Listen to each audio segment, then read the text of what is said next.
ये जिन्होंने भी लिखा है इनका नाम पढ़ने की आवश्यकता नहीं है। इन्होंने लिखा है कि पिछले दिनों पता चला कि आपको धमकियां मिलती रहती हैं। सार्वजनिक जीवन में घूमते फिरते आपको डर नहीं लगता क्या? मुझे लगता है कि ये कोई ऐसे सज्जन है जिन्होंने कल मुझे पूरा नहीं सुना।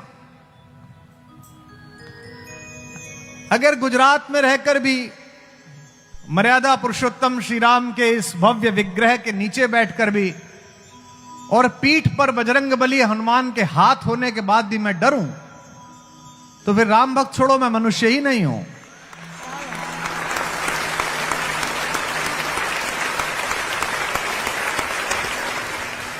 विभीषण को अभय वर दे दिया लंकेश पल भर में। इसे कहते हैं स्ट्रेटेजिस्ट। मैं नहीं कहता कि आप विदेशी विद्वानों को मत पढ़ो, पर मानस इसलिए पढ़ो कि राम से बड़ा स्ट्रेटेजिस्ट नहीं है। जो चुनाव प्रबंधक बैठे हैं, जो वित्त प्रबंधक बैठे हैं, जो इक्विटी प्लेस करने वाले लोग बैठे हैं, जो शेयर मार्केट के लोग बैठे हैं, आप सोचकर देखो कि ऐसा भाई जिसको खुद के बड़े भाई ने लात मार के बाहर भगाया, वो जीवन में पहली बार राम से मिलने आया। अब आप मजा लेना, देखिए कथा कैसे खुलेगी। इसे कहते हैं स्ट्रेटेजिस्ट। पहली बार मिलने आए।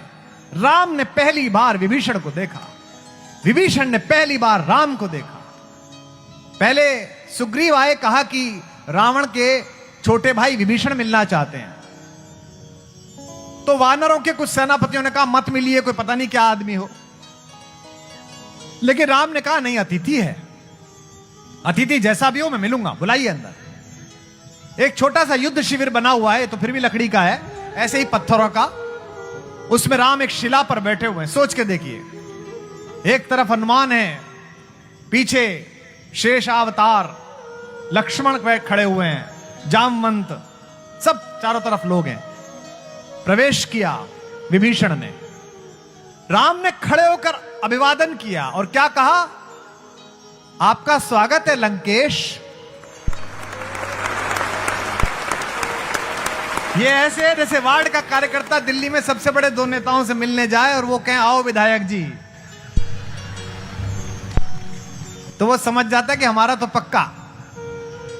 बड़े वाले ही कह रहे थे आओ विधायक जी। क्या अद्भुत है।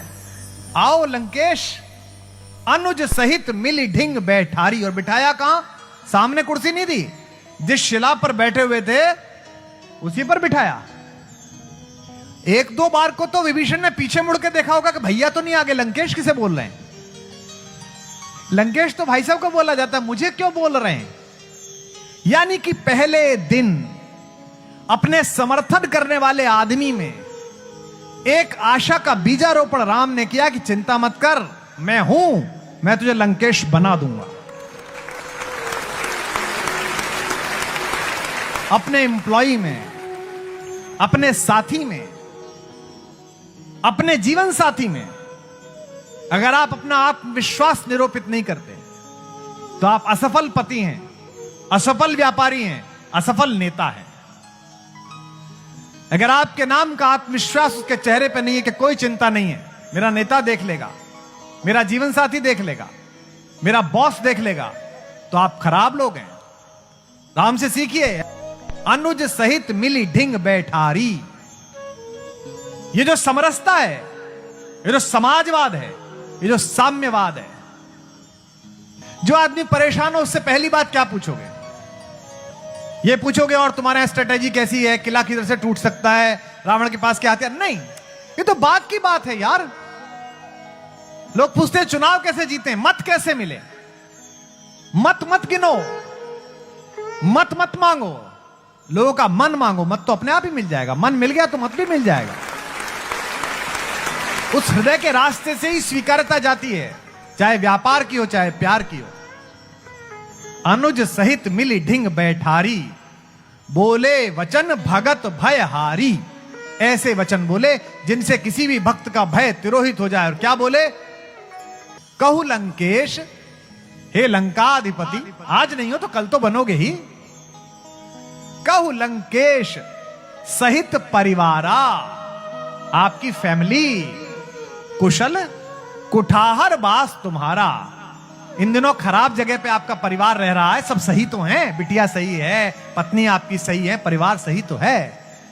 जिसका सेनापति अपने सैनिक से यह पूछने लगे कि और बिटिया सही है और बेटा सही है, वो व्यक्ति अपने सेनापति से पहले मोर्चे पर न्यौछावर होता है।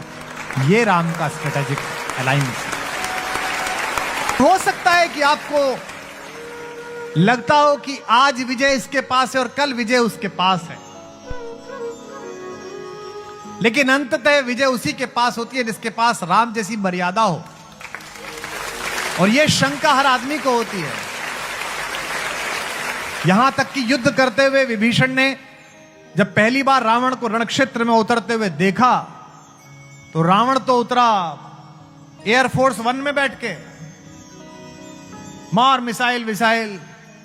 रामचंद्र जी अपने वही एक वलकल, पैरों में चप्पल नहीं, है ना। उस तक को शंका हो गई। विभीषण ने कहा कि आप तो बिना रथ के हो और रावण रथ में है। यह देखकर विभीषण क्या हो गए, अधीर हो गए और कहा भगवान आपके पैरों में तो पदत्राण चप्पल भी नहीं है, इससे जीतोगे कैसे। यह जो मैं बोलने जा रहा हूं, लाइफ में कभी डिप्रेशन हो, लाइफ में कभी परेशानी हो, आंख के आगे से चीजें चली जाएं, उपलब्धियां आते आते ना मिलें, कोई हानि हो जाए, यह विभीषण गीता की 8 पंक्तियां आप लिख के रख लेना, इन्हें बार बार पढ़ना, जीवन में उल्लास से भर जाओगे। जब भी आपको दिखे कि सामने वाला शत्रु, सामने वाला प्रतिद्वंदी ज्यादा शक्तिशाली है, तो आप ये विभीषण गीता की पंक्ति याद रखना। जब विभीषण ने कहा रावण रथी बिरथ रघुबीरा, देख विभीषण भयउ अधीरा। रावण रथी बिरथ रघुबीरा, गाइए। देख विभीषण भयउ अधीरा। कहता है नाथ न रथ नहीं तन पद त्राणा। आप तो रथ पर भी नहीं बैठे और आपके पैरों में चप्पल भी नहीं है। नाथ न रथ नहीं तन पद त्राणा, केहि विधि जितब वीर बलवाना। नाथ न रथ नहीं तन पद त्राणा, केहि विधि जितब वीर बलवाना। भगवान ने कहा तुझे दिख नहीं रहा, मेरे पास रथ तो है। कैसे है? सुना हूं सखा कह कृपा निधाना, जे जय होई सो स्यंदन आना। सुना हूं सखा कह कृपा निधाना, जिससे जय होती है, जिस स्यंदन से जय होती है, जिस रथ से जय हो सकती है, वो तुझे मैं बताता हूं।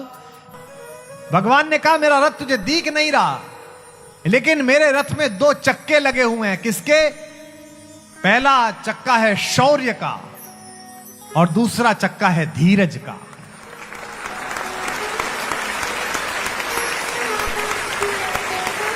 शौर्य रखिए और धैर्य रखिए। और मेरे रथ के ऊपर झंडा भी लगा हुआ है, जैसे यहां ये अपने अपने राम इस भगवे में लहर रहा है। राम के रथ में झंडा है क्या? सत्यशील दृढ़ ध्वजा पताका। सत्य और शील की दृढ़ ध्वजा लगी हुई है। घोड़े भी हैं। कितने घोड़े होने चाहिए अच्छे रथ में? 4।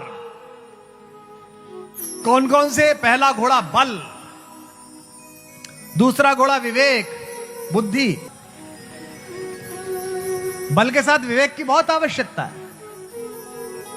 राम अकेले हैं जिनमें सब कुछ है, उसके बाद भी विवेक है। विश्वामित्र लेने गए तो दशरथ ने कहा मेरी सेना ले जाओ प्रभु, मैं चलता हूं। बच्चे को क्यों ले जा रहे हो? जवान है, मसे भीगी है, 15 साल का है। 15 साल के गए थे, आज तो 25 साल के को पता नहीं होता करना क्या है। 15 वर्ष के राम को विवेक पता है। विश्वामित्र ने कहा राजन आपका बेटा मुझे इसलिए चाहिए कि लड़ाई बड़ी है, खरदूषण ताड़का स्वभाव से है, और ये 4 चीजें हैं, इनमें से कोई एक आ जाए तो मनुष्य अविवेकी हो जाता है। आपके बेटे के पास चारों हैं, उसके बाद भी संयमित है, विनम्र है। इसलिए मैं आपको बच्चे को लेके जा रहा हूं। यौवनम, जवानी। दूसरा धन, पैसा आ जाए। तीसरा संपत्ति। और चौथा प्रभुत्व। ये चार में से एक मिल जाए तो मनुष्य पागल हो जाता है। हे राजा दशरथ, आपका बेटा अद्भुत है कि उसके पास चारों हैं और फिर भी वो विवेकशील है, इसीलिए वो मर्यादा पुरुषोत्तम कहलाएगा, आगे चलकर राम कहलाएगा। बल, विवेक, दम, परहित। और दूसरा दमन। दमन कैसा? खराब इच्छाओं का दमन। जवान लड़कों, अपनी इच्छाओं को सीमाओं में बांधे रखो, वरना ये शौक गुनाहों में बदल जाते हैं। बल, विवेक और दम, यानी कि इच्छा पर अंकुश। और फिर क्या? परहित, दूसरे का हित। यह भारत है। और इन चारों घोड़ों के ऊपर एक रस्सी भी है, लगाम भी है। लगाम क्या है? क्षमा, माफ कर देना, कृपा, दूसरे पर कृपा करना। तीसरा समता, एक जैसे दिखें। ये रज्जू हैं जो इनको जोड़े हुए हैं। विभीषण से भगवान कहते हैं कि एक चीज और है, सारथी भी है मेरे रथ पर जो तुझे दिख नहीं रहा। वो कौन है? ईश भजन, भगवान का भजन। तो जिन भी सज्जन ने मुझसे सवाल पूछा था, मुझे लगता है कि उन्हें इसका उत्तर मिल गया होगा।